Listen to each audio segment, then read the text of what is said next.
Hello everyone, welcome to PokerVIP.com. I'm John, and in this video we're doing a member review for Kamikaze. He's playing two tables of 20NL Speed Poker on Paddy Power Poker, which is part of the iPoker network. Great site. If I was going to be playing a fast fold variant, it's definitely the one I would choose. If you want to sign up, PokerVIP.com/deals, or hit the link in the description below. For people who are just watching this for the first time, or just watching our videos for the first time, we do member review videos for everybody, whether you have an account with us, use the forum, or have just dropped by to say hello. Hit the link in the description below to the forum thread, and you'll basically get a video made just like this. It's half an hour's worth of free coaching essentially. On this hand on table 2, looks like we've barreled top pair and a flush draw. Looks pretty perfect. Sizing looks really good as well. Ace 4 suited, I would be opening under the gun +1. Yep, good open, 3x. So yeah, we're going to just launch into it now. Look to find any leaks, look to find anything that he's doing super well. And basically just hope to help him improve as a player. I always say these things are worth it. All you have to do is record for half an hour and then sit back and listen for 30 minutes. If you learn one thing, that could be the difference between, X amount of profit and Y amount of profit. If you learn nothing, then, well, you've lost an hour of your life. But I'm pretty sure everyone will pick up at least something from these videos. So because it's speed poker, it'll be pretty fast, it'll be pretty furious, so try and bear with me. I will pause the play throughout to go into more details. King 7 suited here, I would have probably folded by now. We don't need to be hanging around on the button once someone's min raised and he's been called. I don't think there's much we can do here. And by 3-betting, it's like versus this kind of player, it's like we want him to call out a position, but I think a lot of times we're going to get re-raised. I think a lot of times the wood on his back guy is, probably going to, play back at us or at least see a flop. I don't think King 7 suit is the best hand to do it with. I'm not actually too sure why we would do this, because it doesn't look like the guy has a big fold to 3-bet. King 7 suit again, like I said, doesn't play that great. It's against two opponents rather than one. Has worked this time, but I'm not too sure about that play in general. Leave a comment below if you agree or disagree. Ace Queen here looks like a pretty good 3-bet. Under gun +1 opens. He's a little looser than most, playing a VPIP of 27. So we can probably, rate Ace Queen as a good, strong value hand versus this guy. Once he calls, we can definitely represent the king. However, on a King 9-4, we actually get a lot more calls than on like a King 7-4, just because there's a whole lot more gut shots, so we do need to be aware of that. But it's a damn good bet anyway. We definitely have a lot of ace kings, kings, aces, king queen suited, and so on, so we rep that board pretty comfortably. But I do expect people to hang on there, for maybe one more street. So basically just be prepared to barrel, is all I was trying to put across there. I think this is a really easy c-bet spot, even though I fold King 5 offsuit pre-flop on the button. I think that's just a bit too wide. 7-9 offsuit, I love this. I love the flat call pre-flop. We can just play in position. Once checked to, I'd go ahead and throw out a 60% size pot bet, or maybe even 50% will do. But I'd definitely be looking to bet and just, take the pot down.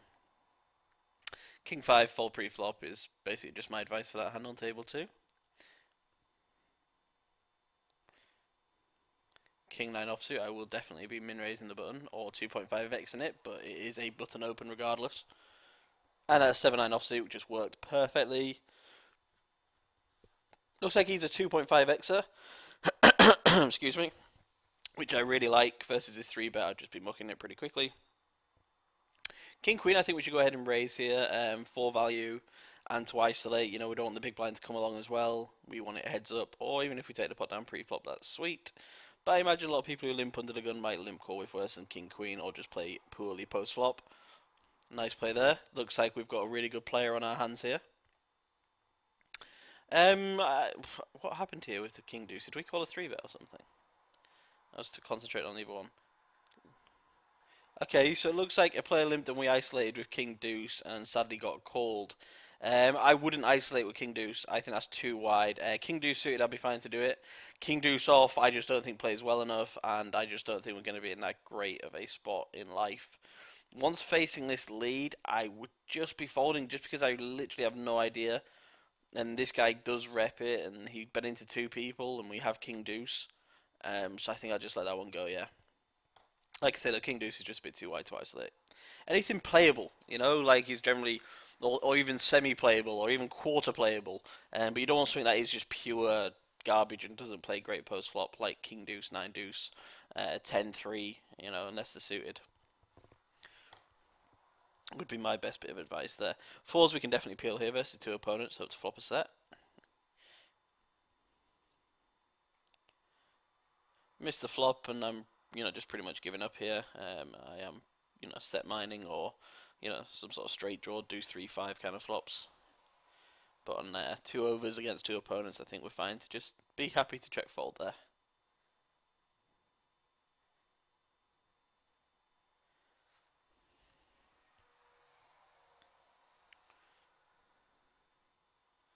Pocket fives, yep, very easy button open. I like the 2.5x. Basically, 2.5xing does two good things. We basically get more folds because we give them less of a price, and also it creates a bigger pot when they do call. And being in position is absolutely fine. Pocket fives here we could even check. I like a check here. You know, we can bet the turn. We can, you know, fold if we want. We can float. I don't. Yeah, I'm not too keen on raising here. I think calling's, you know, pretty iffy because like another overcard came and the flush came. I think if that was like a brick of an 8, I might have called, but yeah, that's a nice play. Jack 7 here. Looks like nothing's happened. I might call once versus one of this guy's stats. I definitely wouldn't raise. It'd be pointless. A lot of times I might even just ditch it, but I think when someone's playing 50-50-0, limped pre-flop and we hit second pair, I'd call. On the turn, King does change things, King Queen, Queen 10, King X, they all sort of get there, so I might think about folding. Raising is just bizarre. We don't have any need to do this, basically. I don't think we get value, I don't think it bluffs enough. Once we do hit, though, I'd go for a pot-sized bet. If he's got an ace, he's calling. If he missed a draw, he's folding. But I think that's, you know, one of those clicky buttons, you know, kind of spots. Like, we don't have enough reason to raise the Jack 7 there. Leave a comment below, please, Kamikaze, on why you did it. Ace King here looks like we 3-bet and got an 8-10-10 flop. Totally fine to see bet. We're going to get called by a few pocket pairs. We're going to get floated by, you know, his Jack Queen suited and so on.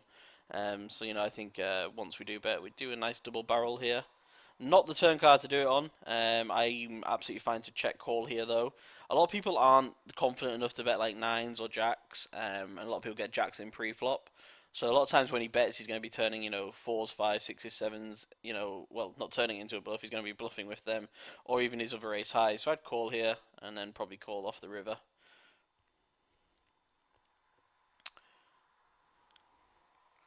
The guy's repping like a full house, so I just wouldn't believe him, so just a pretty easy call.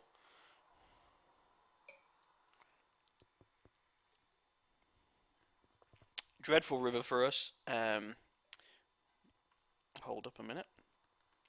Dreadful river for us because all his Jack Queens get there, like his, you know, Jack 9 suiteds, Ace Jacks, King Jacks, and so on, which hands he could definitely have. Like, a Jack does hit this guy's range a little bit in the face.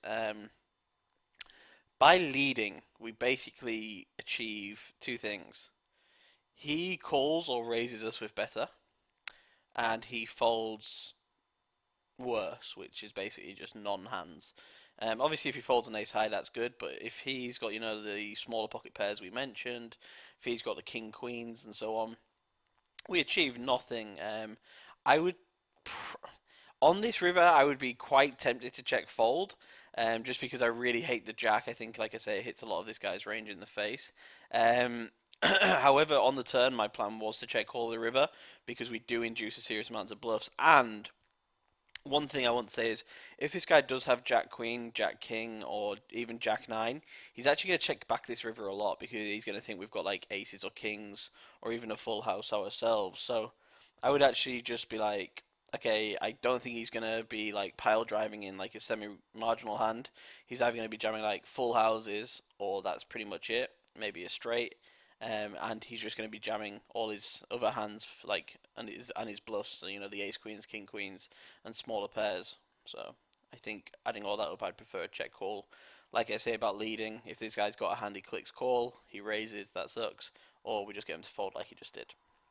I don't think we're getting a guy to fold 9s there, basically, because I don't think the guy bets 9s on the turns for that amount, or any other hand of value that isn't a full house.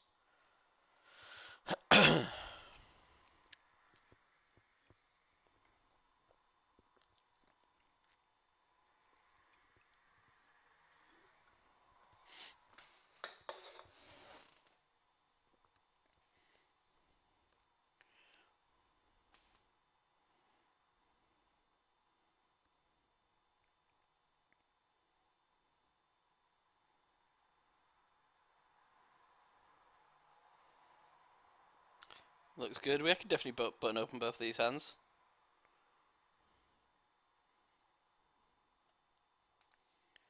7-5 is definitely borderline, but it's like, you know, a connecting hand. It's on the button. We can definitely throw it into our button opening range. A 50% button range looks like this. So as you can see, 7-5 offsuit is the borderline one. 6-8, 7-9, 5-6. So absolutely fine to throw it in. Jack 7 here, I'm probably fine folding. It's hard to defend with a hand like Jack 7. Jack 7 suited though, I'd definitely think about calling, or if the guy had a high fold to 3 bet, like 65% plus, I'd go ahead and throw a 3 bet in there to re-steal.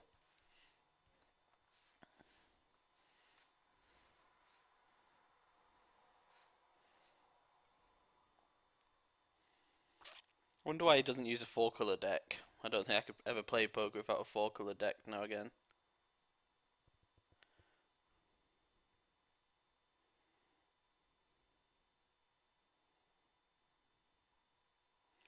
7-8 looks like we're hanging around here. He seems to like these little button 3 bets. I know he was just messing about. I was wondering if he was going to be doing his trick he did before. But he let it go.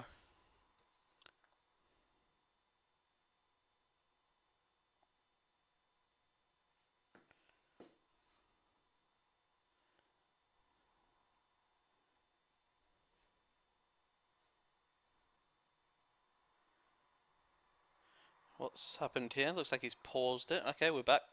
Looks like he paused it on his side there for a second. Oh, it lagged. Ace 4 on a King 7-10. I often check back and go for the delayed c-bet just because these boards do hit these people's ranges in the face. Once checked on the turn, I'm betting though. We get a smaller pocket pairs to fold. We get some better ace highs to fold. Really nice play there. That's really good logic. Jack 9 definitely c-bet on this board. You know, very dry flop. Get called. Hit a 9, I'd definitely be thinking about value. I don't think I'd go 70% here. I don't think this guy's got a lot of flush draws, which is basically why I wouldn't need to go as high. Like I'm not too worried about giving him a good price to draw. You know, we could give him 3-1, and he's still not profitable to call, kind of thing, unless he's got 2 solid overs or some sort of gut shots or, you know, straight draws with it. I think he's going to have a lot of smaller pocket pairs and a lot of just 7x's. So I might have just gone slightly smaller here just to make sure I got a call, you know, the 160 or 170. However, hitting the 70% button's fine. Like, I don't think we need to be sort of like thinking about playing for his stacks there.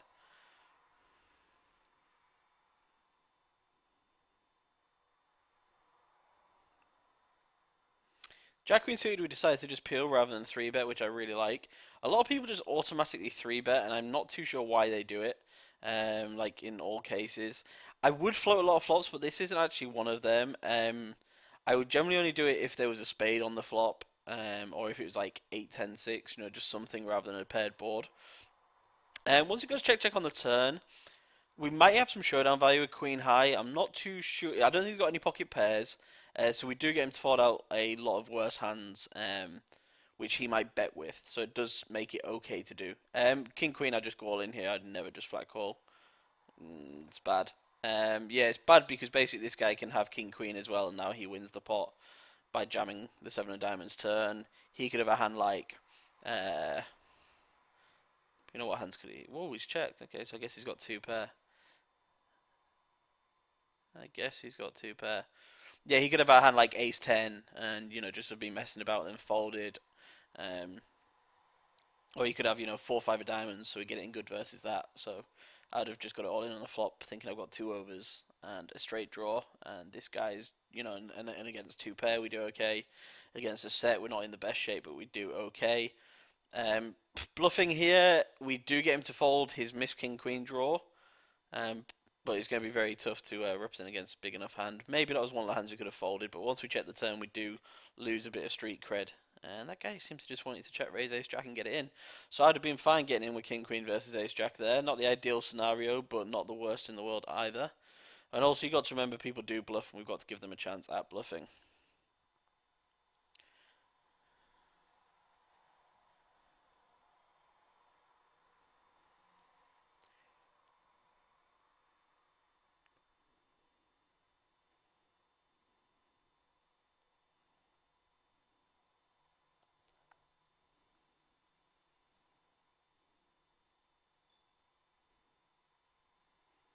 Ace 4 wouldn't defend with, 7-3 I'd fold.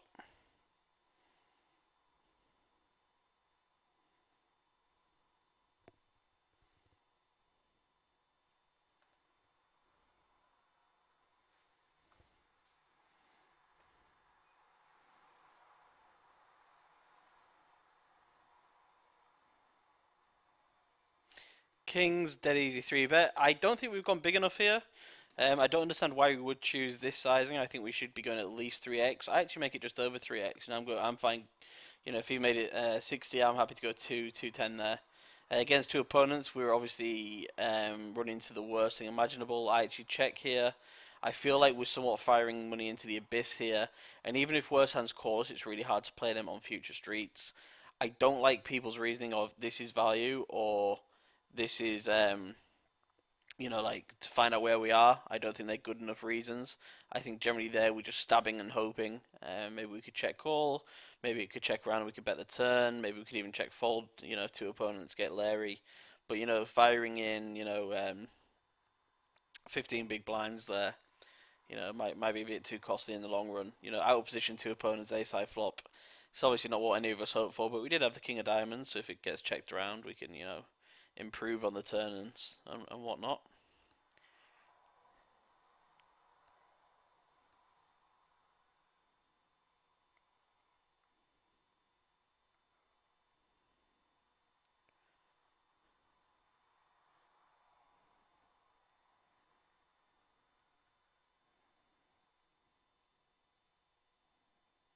It's interesting that he's got a 110% pot bet button there. I wonder how often he uses that. Good flop for us to see bet on. We can rep the ace-high boards obviously all day long.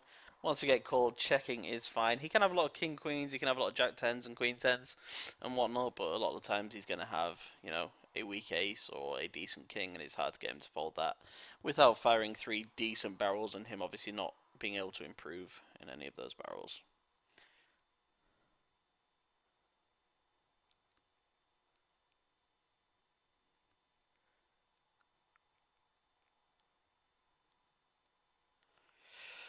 Ace 4, fine to see, but we're going to take it down a lot. We've got a lot of back doors. This guy looks like he's pretty standard regish stats, 22-13, so I'd be fine to open, fine to 3-bet, because we know he's got a lot of hands that he's going to fold, and he might, you know, call out position with worse hands sometimes, but a lot of the times, the hands he calls with out of position that we beat, we can actually beat post-flop. You know, if he's got a pocket pair, we can rep higher boards. If he's got ace-queen, we can win without, you know, hitting an ace or a jack. You know, we can, you know, see-bet on a ton of boards there. Once he 4-bets, I'm just folding.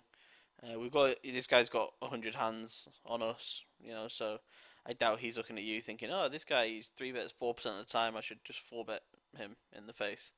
He's probably just going to have something, and I don't think we have enough ammo or reason to go ahead and raise, and calling's the worst option, obviously. Yeah, good fold. Sometimes you just gotta let people win because they probably just have a big hand.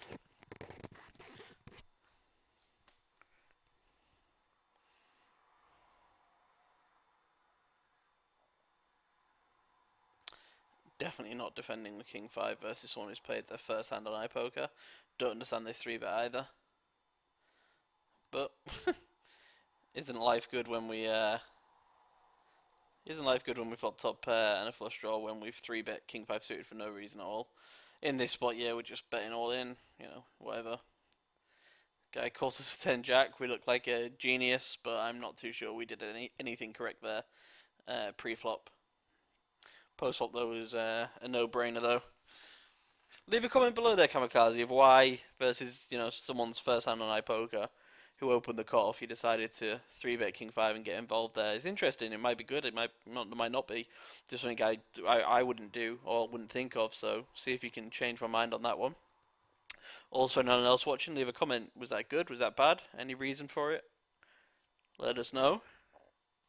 Obviously, we look like a genius once we see the guy calls with 10 jack and stacks on a king high board with second pair, but I'm not too sure how often that happens. King 8 here, I call all day long. Boom, love it.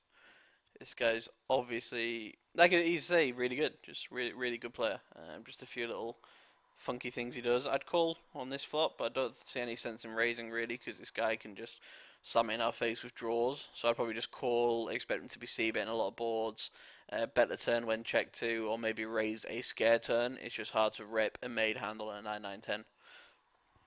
But it worked. As with a lot of my videos, I say something is wrong and then it works, but we don't like to be results orientated around these parts.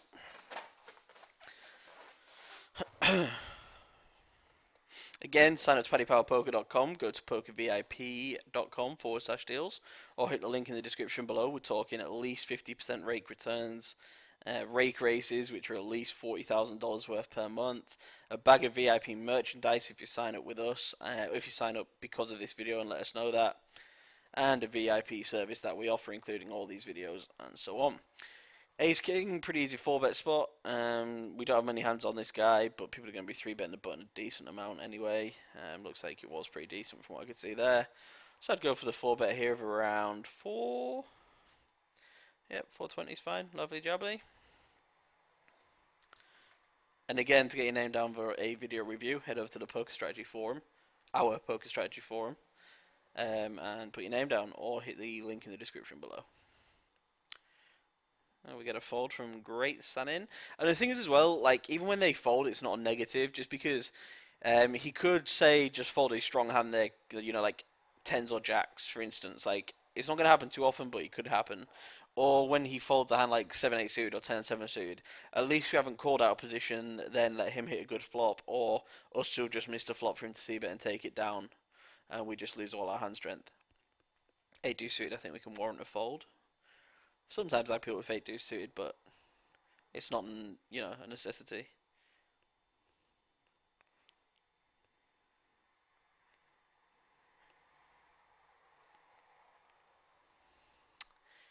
King 5, I mean, maybe this is a leak of mine, but I'm not looking to find a reason to 3-bet someone, unless there's glaringly obvious. I see that his fall to 3-bet 75, so that's the reason he's doing it, but King 5 off, it just doesn't play well enough.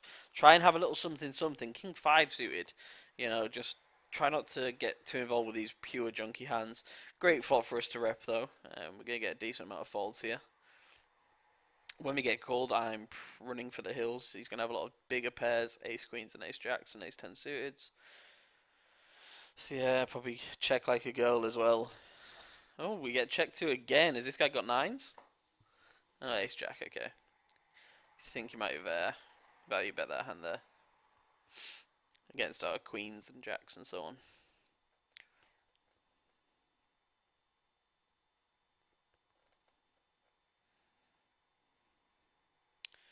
Jack 6 off, I tend to fold. Jack 6 suited, I open. 10 jack off is a very easy open though.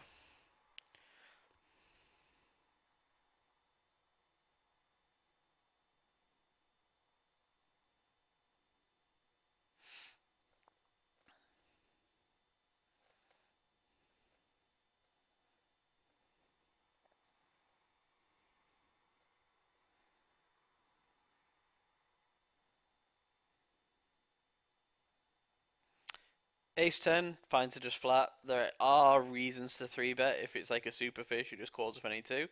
But peeling's fine. Check on the flop's really good. We would have led a lot of turns. We're especially leading once we hit a value card. You know, obviously top. Even on the paired board, we're just, you know, printing money betting there. He's going to call with draws. He's going to call with worse 10s. So really easy lead there. We don't really need to check and let the guy, you know, try and bet again. Let's start trying to build the pot for ourselves.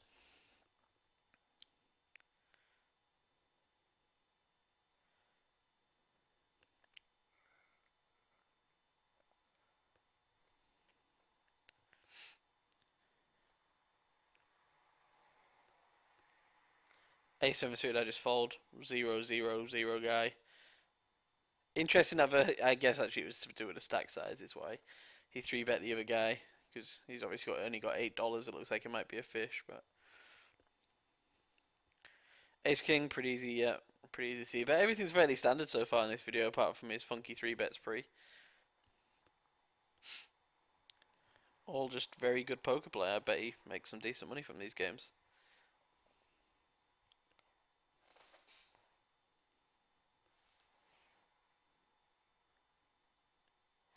Six eight suited, I think we could fold, yeah. 10's very easy opening the cutoff. A hand are opening from all positions. 10-3 suited. You see, I'd rather open 10-3 suited than King 5 off. Does that make me weird? I don't know. 7-9 offsuit, definitely a hand we can open blind versus blind. But once someone opens ahead of us, we can fold. 6-8 suited again, it's kind of we can open, but we don't have to. In the cutoff, that's down to us. God, every time someone opens and he's in position, he really is looking for a reason. I think he loves a good old-fashioned 3-bet, does Kamikaze. Pocket 9's here, we can definitely call. There is a warrant, like a reason to raise because the guy looks loose, but he's not that loose. You know, he's just a 35-32. So it's not like we're just fist pumping, getting called by worse here. So I would just flat pre as well.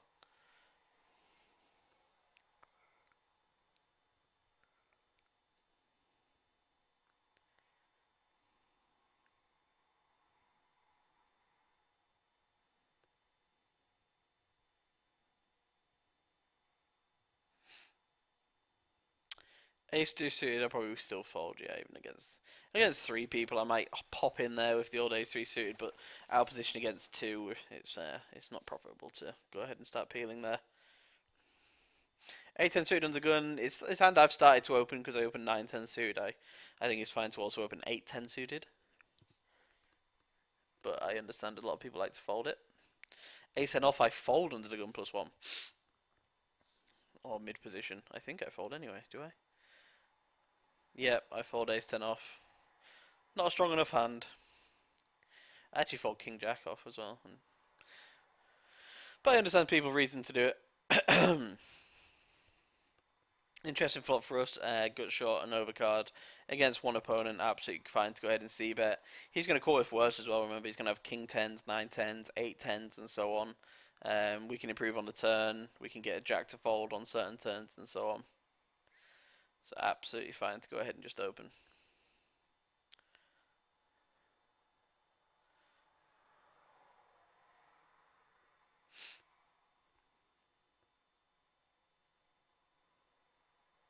Once we get raised, this guy's repping like a set or Jack Queen, which he could definitely have, and it definitely makes sense because a lot of people don't just go ahead and raise here.